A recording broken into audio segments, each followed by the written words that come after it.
British hold the city, and where there are armies, there are guns. You've put all of us in danger. You are a brilliant healer. You can't love someone if you won't forgive them. I may do something I regret.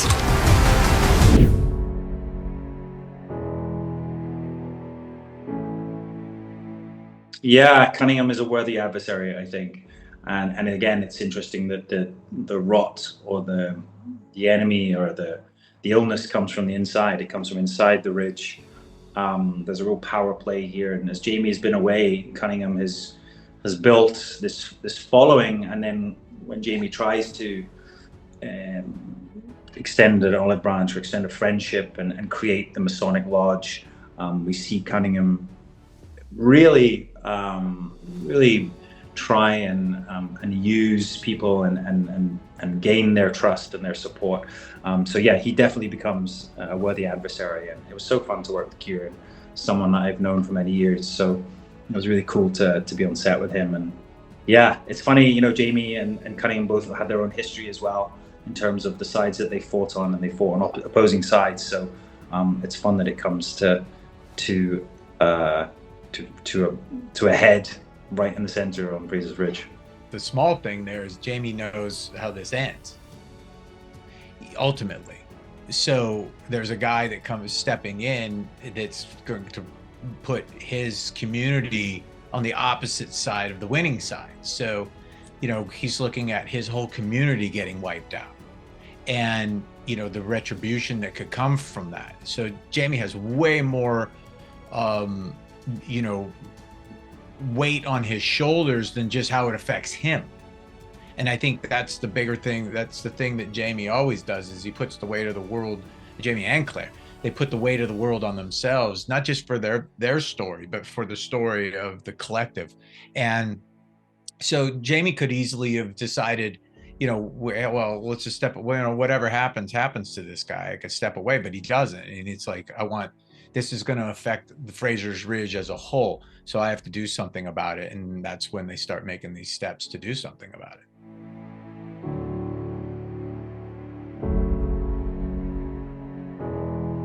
I mean, I was really excited about that part of the show and that part of Claire's journey. I mean, we had Adewehi's prophecy that, you know, when Claire's hair would turn white, she would regain her powers.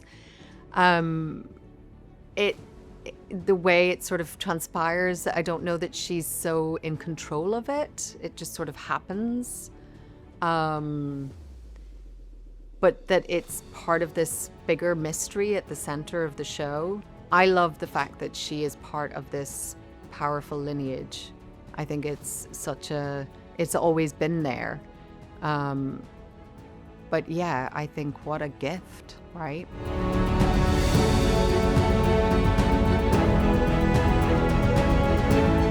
The relationship between Claire, Jamie, and Fanny is so, it's beautiful. I mean, Florrie, who plays Frances, is such an incredible young actress. I mean, we were all blown away by her when she joined in season 7, and she has just matured and grown, and she's really fabulous. And it's, you know, it's so tentative because they obviously have this belief that she could be their granddaughter, but it's hard to explain that, and they don't even understand how it could be possible, but yet it seems undeniable. So they have to try and earn her trust, and that's, you know, when a child's heart has been broken and they have been abandoned and they have experienced the hardships that she has, it's very hard to sort of earn their trust again and make sure that they feel secure and confident and yeah, that she sort of believes that they are going to be always there for her. So it's a slow process, and I think that that's the kind of lovely thing to watch them in that sort of role, is that they're allowing her the time and they're sort of trying to reassure her when they can, but they understand that it just doesn't happen overnight.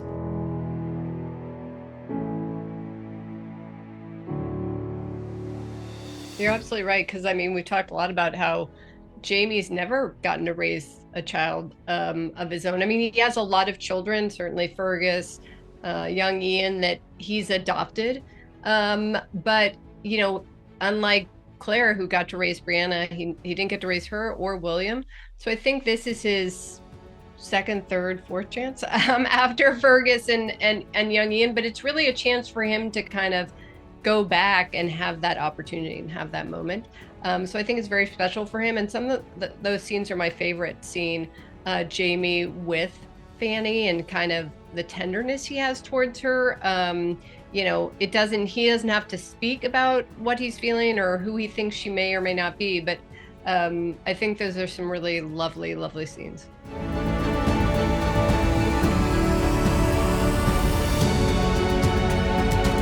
The relationship's come a long, you know, a long way, and there was definitely a bit of a disconnection between them, but I think they're very much on the same page now.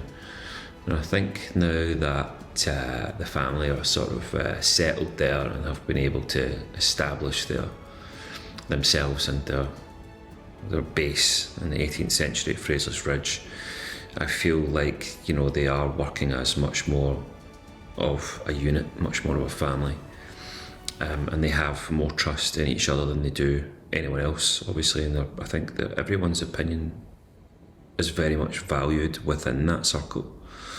And they can see threats coming, they can perceive threats coming, and I think they are all quite aligned on, you know, what the sort of the potential dangers around the ridge that are happening sort of imminently as the revolution is closing in on them. So it's even more important that they are sort of, you know, they have each other's back and that they are kind of aligned.